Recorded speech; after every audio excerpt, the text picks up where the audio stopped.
అందరికీ వందనాలు. దేవాది దేవుడు, మహాగణుడు, మన రక్షకుడు, ప్రభువైన యేసుక్రీస్తు ఘనమైన నామములో అందరికీ నా హృదయపూర్వక వందనాలు తెలియజేస్తున్నాను. దేవుడు మనల్ని ప్రేమించి గతించిన దినాలన్నీ తన అపారమైన కృప చేత ఆయన కాపాడి, ప్రభు దయచేసిన మరొక శ్రేష్టమైన దినాన్ని బట్టి నేను ప్రభుని స్తుతిస్తున్నాను. ఈ దిన బైబిల్ ధ్యానానికై మిమ్మల్ని అందరినీ ప్రేమతో ఆహ్వానిస్తూ ఉన్నాను. ఈరోజు మనం ప్రకటన గ్రంథం 13వ అధ్యాయం. ఈ 2 అధ్యాయాల్లో సాతాను యొక్క త్రిత్వాన్ని మనం చూస్తాం. ప్రకటన గ్రంథం 12వ అధ్యాయం, అలాగే 13వ అధ్యాయం. ఈ 2 అధ్యాయాల్లో సాతాను యొక్క త్రిత్వం ఉంది. అది మనం గమనించాలి. అయితే 12వ అధ్యాయం మొదటి 17 వచనాల్లో ఘట సర్పాన్ని గురించి మనం చూస్తాం. అలాగే 13వ అధ్యాయం మొదటి 10 వచనాల్లో క్రూర మృగమును గురించి మనం చూస్తాం. అలాగే 13వ అధ్యాయం 11 నుంచి 18 వరకు అబద్ధ ప్రవక్తను గురించి మనం చూస్తాం. కనుక 11వ అధ్యాయం వరకు కూడా సంఘటనలు ఉన్నాయి. ఈ రోజు నుంచి 12వ అధ్యాయం నుంచి మిగిలినటువంటి 18వ అధ్యాయం వరకు కూడా మనము వ్యక్తులను మనం చూస్తాం. 12వ అధ్యాయంలో ఘట సర్పం సాతానును గురించి చూస్తాం. 13వ అధ్యాయం మొదటి 10 వచనాల్లో క్రీస్తు విరోధి క్రూర మృగాన్ని గురించి మనం చూస్తాం. అలాగే 11 నుంచి 18 వరకు అబద్ధ ప్రవక్తను మనం చూస్తాం. మనం నమ్మిన దేవునిలో త్రిత్వం ఎలా ఉందో అపవాది కూడా త్రిత్వం ఉంది. అయితే మనం నమ్మిన దేవుడు, మనం ఏ విధంగా త్రిత్వాన్ని మనం విశ్వసిస్తామో, త్రిత్వంలో తండ్రి అయిన దేవుడు, కుమారుడైన దేవుడు, పరిశుద్ధాత్మ దేవుడు ఎలా ఉన్నారో, 7 ఏండ్ల శ్రమల కాలంలో సాతాను త్రిత్వంలో ఉన్న వీరు ముగ్గురు, ఘట సర్పమేమో తండ్రి అయిన దేవుని వలె, క్రూర మృగమేమో నేనే క్రీస్తును అని చెప్పి యూదులను నమ్మబలికి వారిని మోసం చేస్తాడు. అలాగే పరిశుద్ధాత్మ వలె అబద్ధ ప్రవక్త వాడు కూడా ప్రజల్ని మోసం చేస్తాడు. కనుక సాతానుకు త్రిత్వం ఉంది అని 12, 13 అధ్యాయాల్లో మనం గమనించాలి. ప్రకటన గ్రంథం 13వ అధ్యాయంలో సాతాను త్రిత్వంలో 2వ వ్యక్తి క్రూర మృగం. 13వ అధ్యాయంలో క్రూర మృగాన్ని చూస్తాం. 10 వచనాలు, మొదటి 10 వచనాల్లో క్రూర మృగాన్ని గురించి మనం చూస్తాం. వీడే ప్రపంచ అంతిమ నియంత. అది 13వ అధ్యాయం మొదటి 10 వచనాల్లో ప్రపంచ నియంత క్రీస్తు విరోధిని మనం చూస్తాం.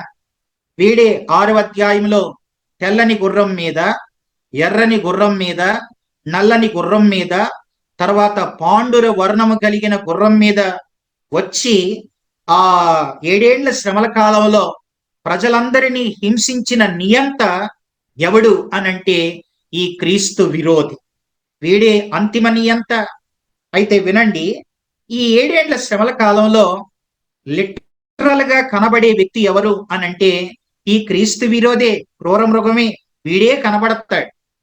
ఘట సర్పం కనబడడు, క్రూర మృగం కనబడతాడు, తర్వాత అబద్ధ ప్రవక్త కనబడతాడు.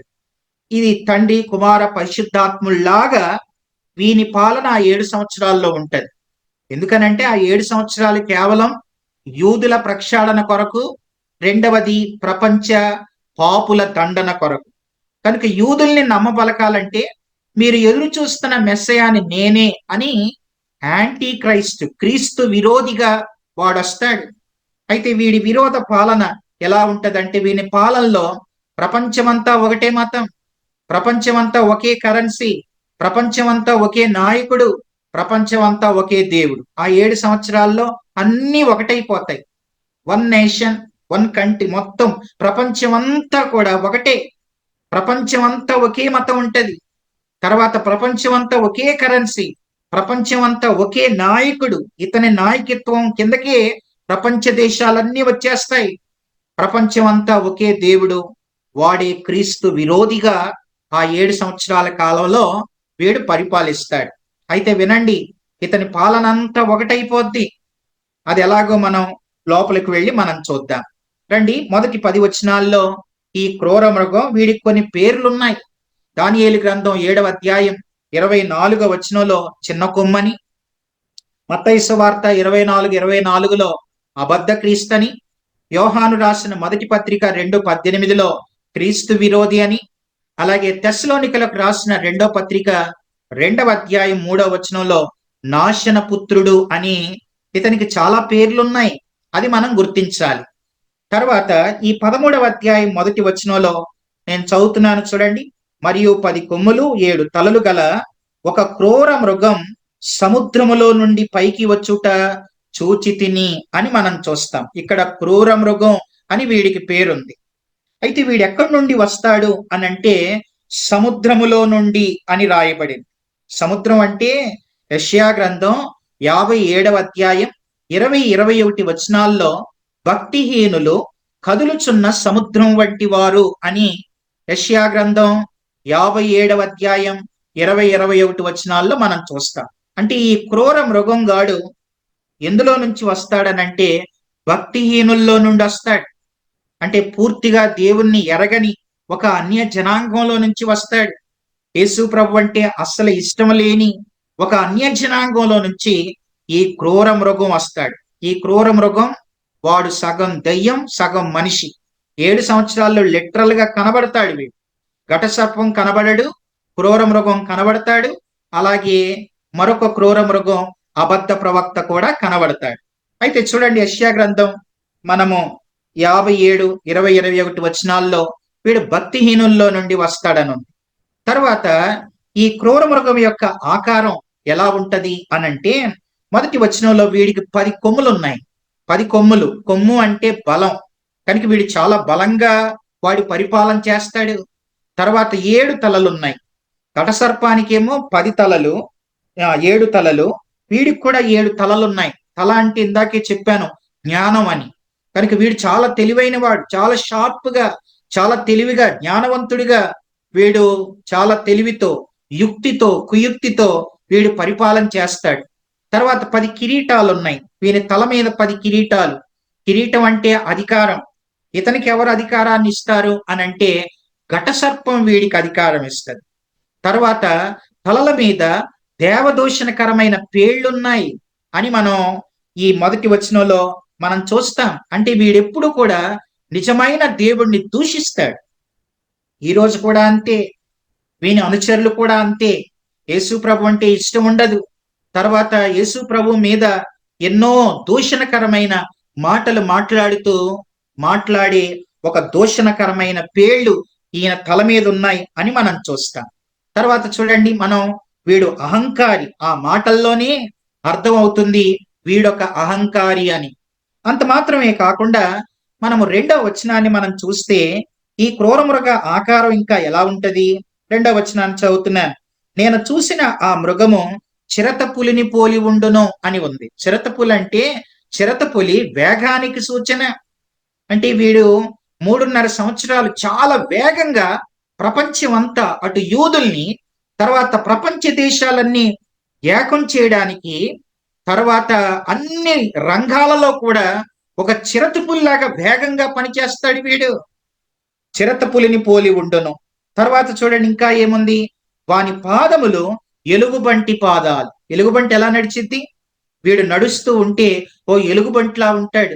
నాకు కొంతమంది గుర్తొస్తున్నారు ఎలుగుబంటిలా నడిచేవాళ్ళు. అలా నడుస్తాడు వీడు. తర్వాత చూడండి, వీని నోరు సింహపు నోరు వలె. చూడండి ఆ మాట 2వ వచనం. దాని నోరు సింహపు నోరు వంటిది. సింహపు నోరు అంటే సింహం గాండ్రిస్తది, అంటే డాంబికమైన మాటలు మాట్లాడతాడు వీడు. తర్వాత వీనికి అధికారం ఎవరిస్తారు అనంటే ఆ 2వ వచనం చివరిలో తన సింహాసనమును గొప్ప అధికారమును ఆ ఘట సర్పం చేత పొందుతాడు. ఇది మనం గ్రహించాలి. తర్వాత 3వ వచనాన్ని చదువుతున్నాను. 3వ వచనంలో దాని తలలలో ఒక దానికి చావు దెబ్బ తగిలినట్టుండెను. అయితే ఆ చావు దెబ్బ మానిపోయెను గనుక భూజనులందరూ మృగము వెంట వెళ్ళుచు ఆశ్చర్యపడుచుండిరి అని మనం చూస్తాం. అంటే వీడు తన రాక ఎలా ఉంటదనంటే అద్భుతాలతో ఉంటది. మీరు తెస్సలోనికలకు రాసిన 2వ పత్రిక 2వ అధ్యాయం 9వ వచనాన్ని చూడండి. వీని రాక కొన్ని అద్భుతాలు ఉంటాయి. అద్భుతాలు, సూచక్రియలు, మహత్కార్యాలతో వీని రాక ఉంటదని 3వ వచనంలో మనం చూస్తాం. తర్వాత 4వ వచనంలో ఆ మృగమునకు అధికారం ఇచ్చినందున వారు ఘట సర్పమునకు నమస్కారం చేసిరి. మరియు వారు ఈ మృగముతో సాటి ఎవడు, దానితో యుద్ధం చేయగలవాడెవడు అని చెప్పుకొనుచు ఆ మృగమునకు నమస్కారము చేసిరి. ఇన్ని అద్భుతాలు, సూచ్యక్రియలు ఈ మృగం చేస్తా ఉంటే అటు యూదులు మోసపోతారు. ఆ తొలి దినాల్లో, ప్రారంభ దినాల్లో ఆ తెల్ల గుర్రం మీద ఏదో సమాధానాన్ని తీసుకొని వచ్చే వాళ్ళ అతడు ఉన్నప్పుడు వారు మోసపోతారు. తర్వాత ఇతంతో యుద్ధం చేయగలిగిన వాడు ఎవరూ లేరు, ఈయనే రానై ఉన్న మెస్సయ్య క్రీస్తు అని మోసపోతారు. ఇది 4వ వచనంలో మనం చూస్తాం. తర్వాత 5వ వచనాన్ని చూడండి.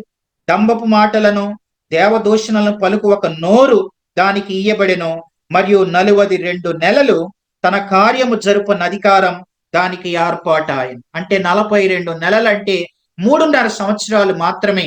అంటే మొదటి 3.5 సంవత్సరాలు వీడు పరిపాలన చేస్తాడు అని మనం చూస్తాం.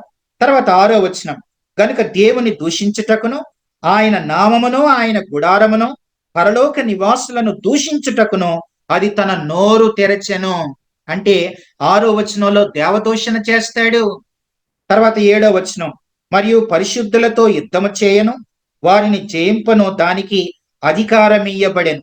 పరిశుద్ధులతో యుద్ధం చేయడానికి అంటే శ్రమల కాల పరిశుద్ధులతో యుద్ధం చేయడానికి ఇతనికి అధికారం ఇయ్యబడెను గనుక వాడు ప్రతి వంశం మీద, ప్రతి ప్రజల మీద, ఆయా భాషలు మాట్లాడు వారి మీద, ప్రతి జనం మీద అధికారము దానికి ఇయ్యబడెను అని మనం చూస్తాం. అంటే తన అధికారంతో పరిశుద్ధులను, ప్రజలందరినీ బాధ పెట్టడం వీడు ఆరంభిస్తాడు.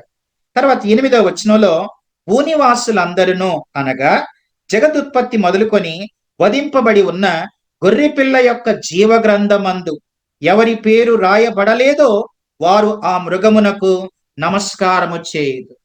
ఇక్కడ గమనించాలి, గొర్రెపిల్ల జీవగ్రంథంలో ఎవని పేరైతే ఉంటుందో వారు ఆ మృగానికి నమస్కారం చెయ్యరు. ఇక్కడే మనం గమనించాలి, జీవగ్రంథం వేరు, గొర్రెపిల్ల జీవగ్రంథం వేరు. గమనించండి మాట, జీవగ్రంథం వేరు, గొర్రెపిల్ల జీవగ్రంథం వేరు. జీవగ్రంథం అనంటే ఈ భూమి మీద ఒక వ్యక్తి, అతడు అన్యుడైనా, దేవుణ్ణి నమ్మినవాడైనా, నమ్మని వాడైనా, ప్రపంచంలో ఏ మనిషి అయినా నమ్మిన వాని పేర్లన్నీ జీవగ్రంథంలో ఉంటాయి. అయితే గొర్రెపిల్ల జీవగ్రంథంలో ఎవరి పేర్లు ఉంటాయి అనంటే ఈ భూమి మీద ఎవరైతే యేసు ప్రభు నా పాపాల నిమిత్తం చనిపోయి సమాధి చేయబడి తిరిగి లేచాడని మారు మనసు పొంది బాప్తీసం తీసుకుంటారో అలా బాప్తీసం తీసుకోవటం తోటి వారి పేర్లు గొర్రెపిల్ల జీవగ్రంథమందు రాయబడతాయి. అది మనం గుర్తించాలి. జీవగ్రంథంలో అందరి పేర్లు ఉంటాయి, గొర్రెపిల్ల జీవగ్రంథంలో నమ్మిన వారి పేర్లు మాత్రమే ఉంటాయి. అలా గొర్రెపిల్ల జీవగ్రంథంలో ఉన్న వారు ఈ మృగానికి నమస్కారం చేయరు. అది 8వ వచనంలో ఉన్న మాట. తర్వాత చూడండి 9వ వచనంలో, ఎవడైనానో చెవి గలవాడైతే వినుగాక అని ఉంది. చెవుల్లోనే ఎవరైనా ఉంటారా? అందరికీ చెవులు ఉంటాయి. చెవి గలవాడు వినుగాక అని అంటే విన్నదాన్ని ఆచరణలో పెట్టిన వాడే ధన్యుడు. అందుకే ఈ ప్రకటన గ్రంథంలో 1వ అధ్యాయం 3వ వచనంలో ఈ ప్రకటన గ్రంథ వాక్య సత్యాలు, ఈ ప్రవచన వాక్యాలు చదివేవాడు ధన్యుడు, వినేవాడు ధన్యుడు, గైకునేవాడు మరీ ధన్యుడు. ఇక్కడ చెవి గలవాడు అంటే వాక్య సత్యాలను గైకొని మన పేరు జీవగ్రంథంలో ఉందో లేదో పరీక్షించుకొని దేవునికి ఇష్టంగా బ్రతికేవాడు ధన్యుడని మనం ఇక్కడ చూస్తున్నాం. తర్వాత చూడండి 10వ వచనంలో, 13వ అధ్యాయం 10వ వచనంలో, ఎవడైనానో చెరపట్టవలెనని ఉన్న ఎడల వాడు చెరలోనికి పోవును, ఎవడైనానో ఖడ్గము చేత చంపిన ఎడల వారు ఖడ్గము చేత చంపబడవలెను.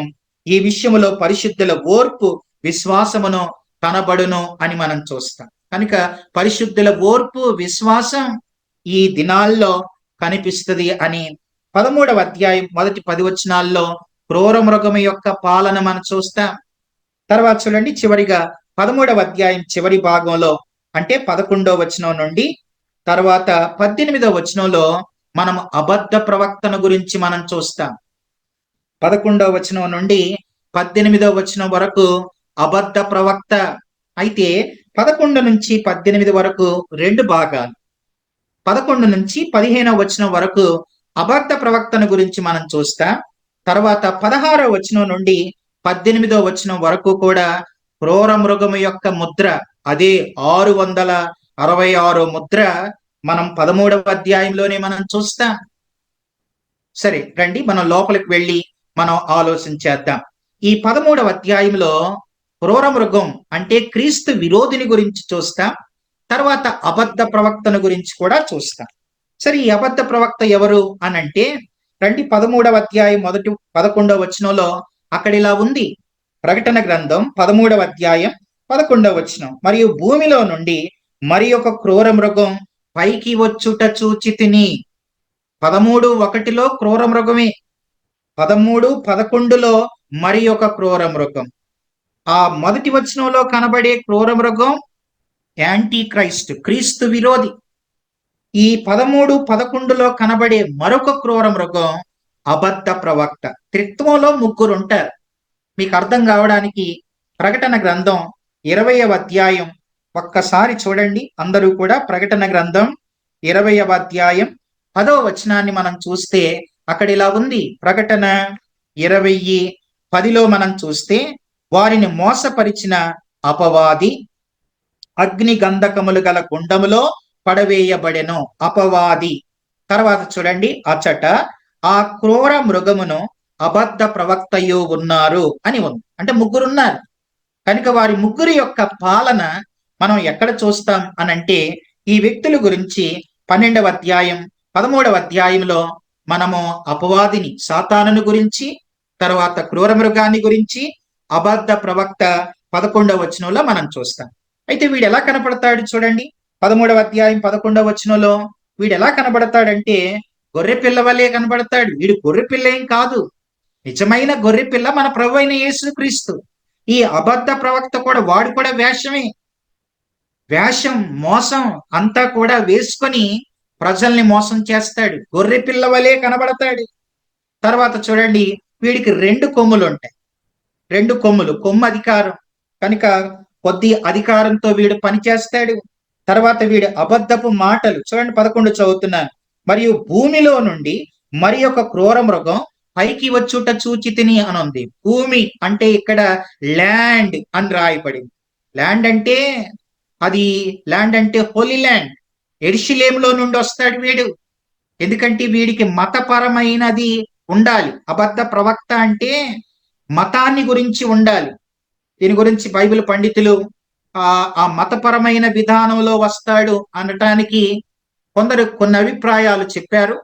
అవి సరే, అతను ఎవరు అయి ఉంటారనేది తర్వాత మనం ఆ మహిమలోకి వెళ్ళాక ఆ విషయాలన్నీ కూడా మనం గ్రహించగలుగుతాం. కనుక వీడైతే అబద్ధ ప్రవక్త, అది మనం గుర్తించాలి. వీడికి మతపరమైన సంబంధాలు ఉంటాయి, అది మనం చూస్తాం. చదువుతున్నాను నేను 11వ వచనం. మరియు భూమిలో నుండి మరి ఒక క్రూర మృగం పైకి వచ్చుట చూచితిని. గొర్రెపిల్ల కొమ్ము వంటి 2 కొమ్ములు దానికి ఉండెను. అది ఘట సర్పం వలె మాట్లాడుచుండెను అని చూస్తాం. తర్వాత 12వ వచనం. అది ఆ మొదటి క్రూర మృగమునకున్న అధికారపు చేష్టలన్నీ దాని ఎదుట చేయుచున్నది.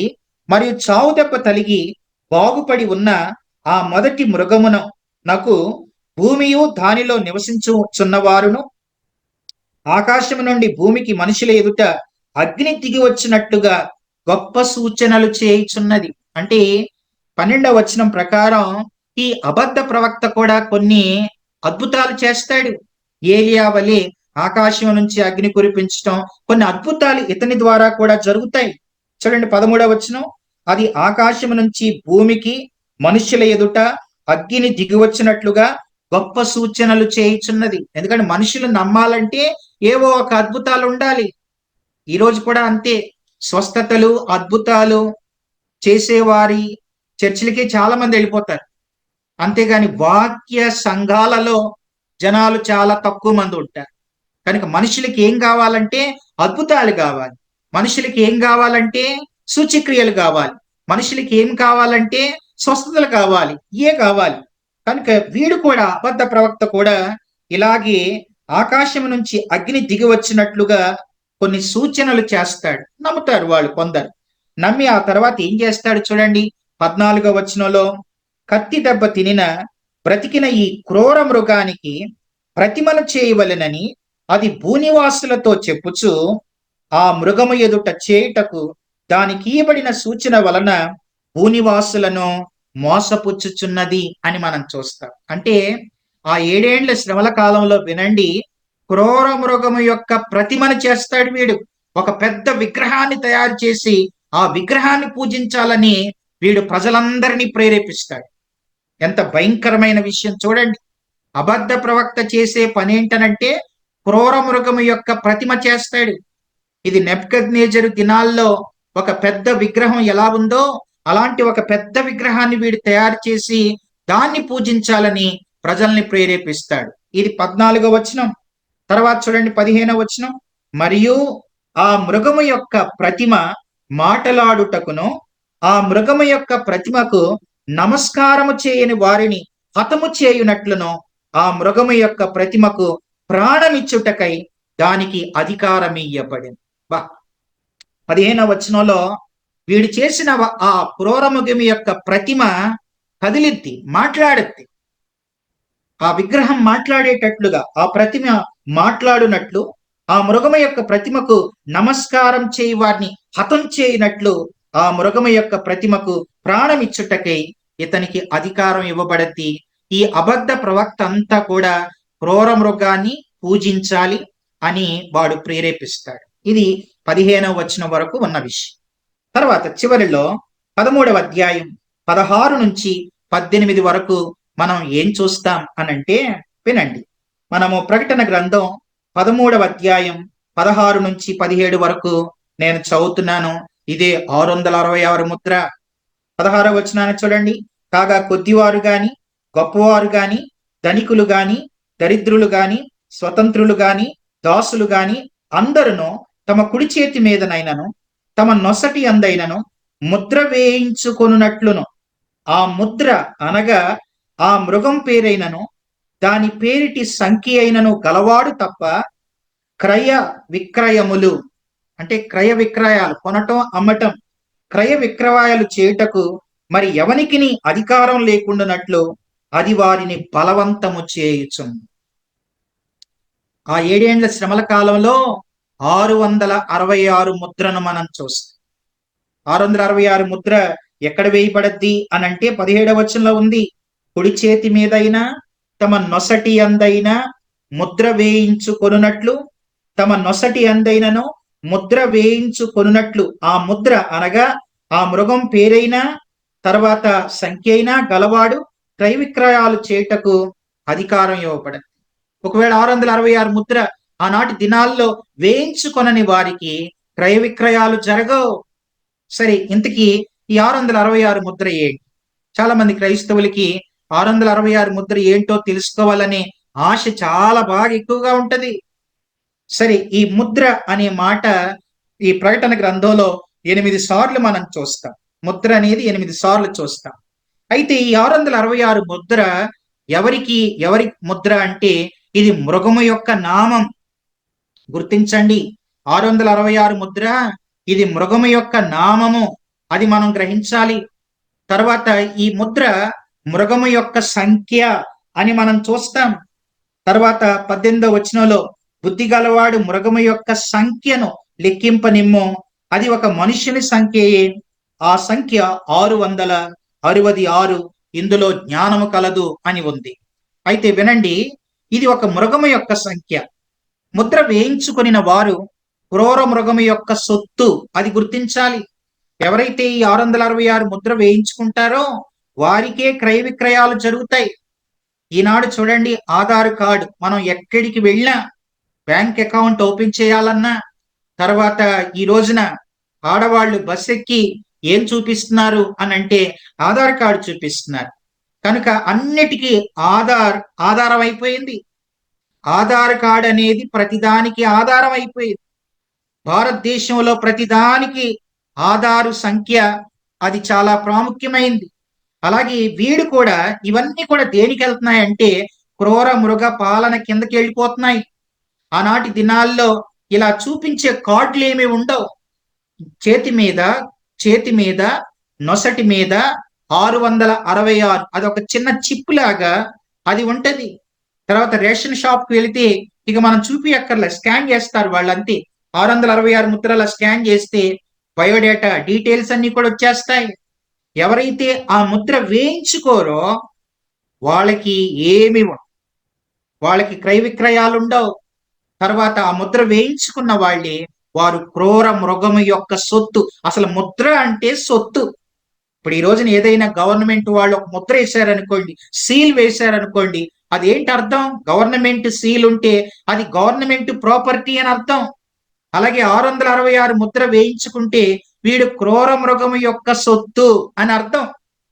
అయితే ఈ ముద్ర దేనికి గుర్తు అని అంటే ఇది ఎక్యూమికల్ మార్క్.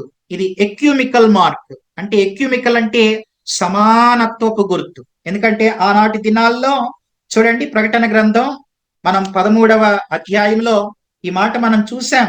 17వ వచనంలో, కాగా కొద్దివారు గాని గొప్పవారు గాని ధనికులు గాని దరిద్రులు గాని స్వతంత్రులు గాని దాసులు గాని అందరూ తమ కుడి చేతి మీదనైనా తమ నొసటి అందైనా ముద్ర వేయించుకొనున్నట్లు.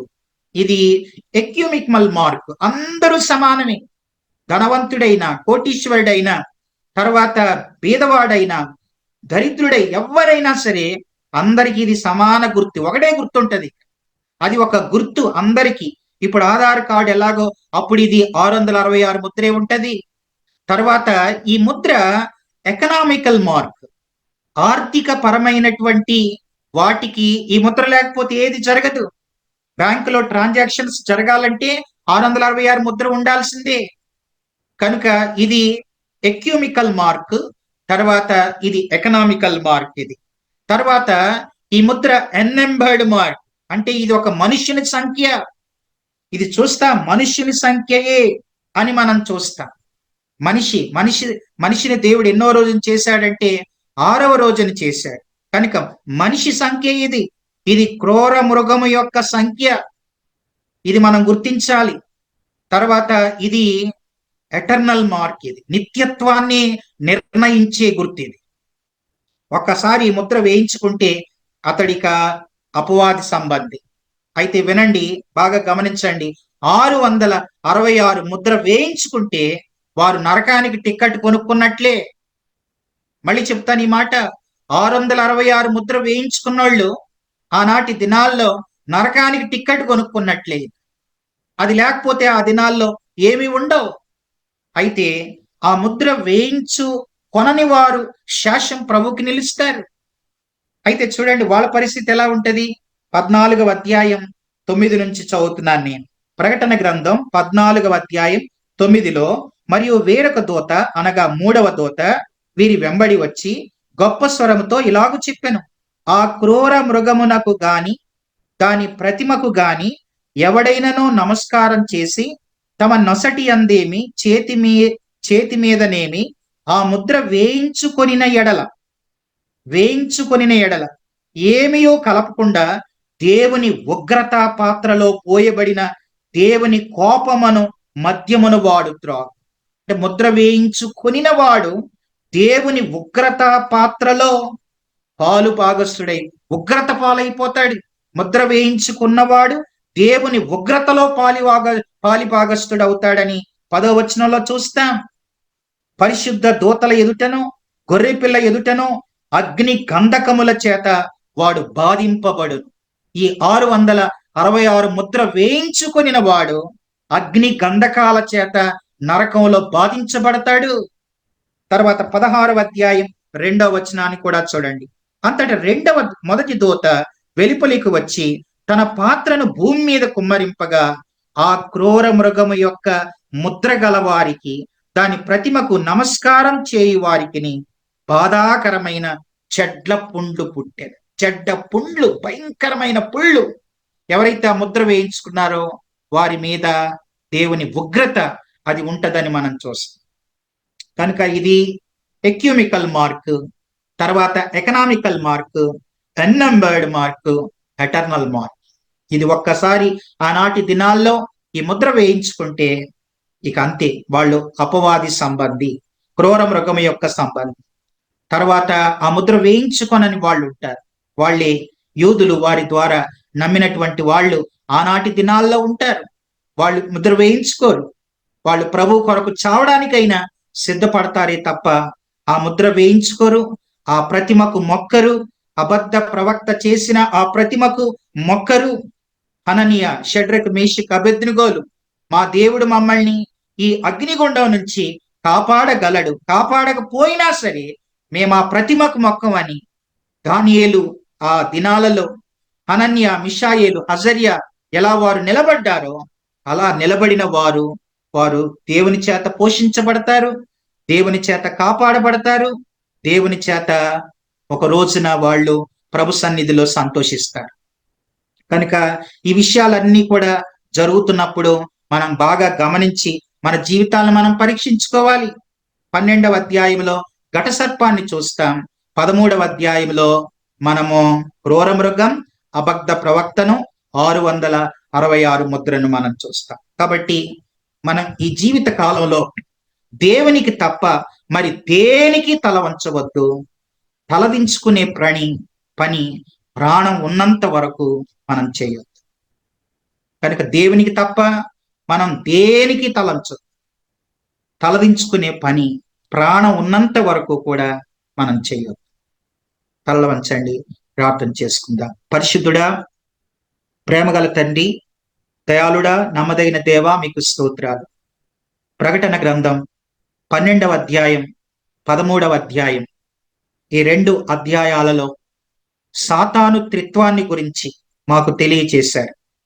ఘట సర్పాన్ని గురించి, క్రూర మృగాన్ని గురించి, అబద్ధ ప్రవక్తన గురించి, వారి పరిపాలన ఆ 7 ఏండ్ల శ్రమల కాలంలో ఎంత భయంకరంగా ఉండబోతుందో మాకు జ్ఞాపకం చేశారు. ఆనాటి దినాల్లో వేయబడి 666 ముద్ర, నాయన, అది ఉన్నవారు అగ్ని గంధకాలు గల గుండములో పాలివారైపోతారని, అలా లేని వేయించుకొనని యోధులు వారు ఎన్నో శ్రమలు కోర్చి మీకోసం చావునైనా చంపబడి మీ కొరకు నిలబడతారని మాకు ఈ విషయాలు జ్ఞాపకం చేశారు. భవిష్యత్తులో జరగబోతున్న ఈ విషయాలను మేము ముందే జాగ్రత్త పడటానికి మాకిచ్చిన మీ మాటలకై స్తుతిస్తున్నాం. ప్రభువా, భవిష్యత్తు సంగతులు మాకు మీరు తెలియచేస్తూ ఉండగా నాయన, మారని వారు మారటానికి, మారిన వారు నాయన, మిమ్మల్ని నమ్మిన వారు, గొర్రెపిల్ల జీవ గ్రంథంలో పేరున్న వాళ్ళు నమ్మకంగా మీకోసం వారు బ్రతికినంత కాలం మీకోసం నమ్మకమైన సాక్షులుగా, లోకం వైపు చూడకుండా, భూనివాసుల వలె బ్రతకకుండా మీకోసం బ్రతుకుడకు సహాయం చేయమని యేసుక్రీస్తు ఘనమైన నామములో ప్రార్థించి అడిగి వేడుకొనుచున్నాము తండ్రి, ఆమేన్.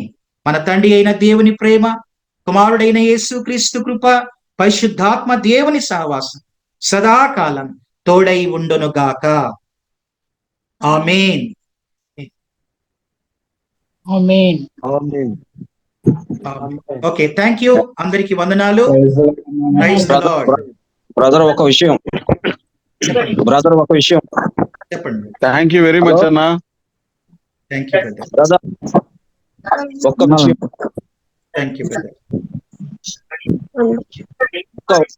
ఒక్క మాట. అగస్టిన్ బ్రదర్, చెప్పండి బ్రదర్. ఒక్క మాట చెప్పండి బ్రదర్. సంఘము 7 ఏండ్ల శ్రమల్లో ఉంటుందా లేక లేపబడిద్దా? 3.5 సంవత్సరాల దాకా ఉంటుందా? ఉండదు. ఓకే బ్రదర్, ఆల్రెడీ నేను చెప్పేశాను బ్రదర్. 4వ అధ్యాయం 12వ అధ్యాయంలో ఘట సర్పాన్ని చూస్తాం.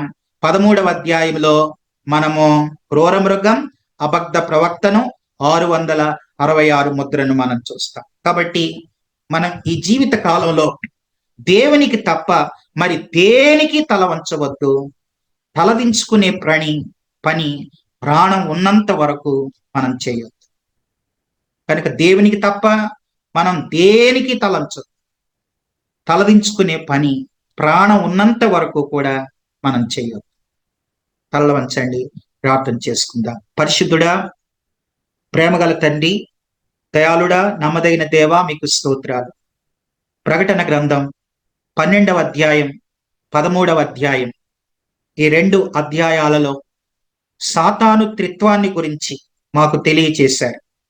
ఘట సర్పాన్ని గురించి, క్రూర మృగాన్ని గురించి, అబద్ధ ప్రవక్తన గురించి, వారి పరిపాలన ఆ 7 ఏండ్ల శ్రమల కాలంలో ఎంత భయంకరంగా ఉండబోతుందో మాకు జ్ఞాపకం చేశారు.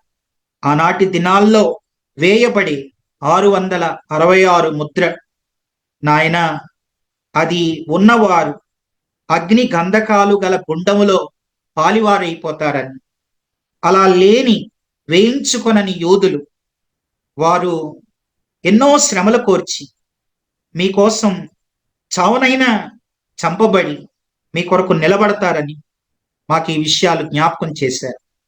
భవిష్యత్తులో జరగబోతున్న ఈ విషయాలను మేము ముందే జాగ్రత్త పడటానికి మాకిచ్చిన మీ మాటలకై స్తుతిస్తున్నాం.